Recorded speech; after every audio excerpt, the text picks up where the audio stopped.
এই তুমি আবার মদ খাচ্ছ? তা তোর বাবার টাকায় মদ খাই নাকি আমি? হ্যাঁ, আমি আমার নিজের টাকায় মদ খাই। দে দে দে, একটু জল দে। আমি মদ কেন খাই জানিস? আমার গার্লফ্রেন্ডকে ভোলার জন্য মদ খাই। তো তুমি যখন তোমার গার্লফ্রেন্ডকে ভুলতেই পারোনি, তাহলে আমাকে কেন বিয়ে করলা? আরে আমার বাড়ির লোক জোর করে তোর সাথে বিয়ে দিয়ে দিয়েছে, নাহলে তোকে বিয়ে করতাম আমি নাকি?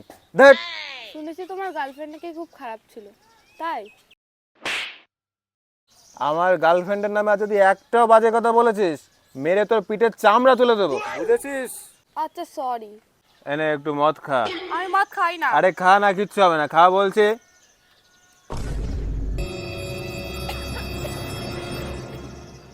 জানিস, আমার গার্লফ্রেন্ড আমাকে খুব ভালোবাসতো। বউয়ের সামনে গার্লফ্রেন্ডের কথা বলা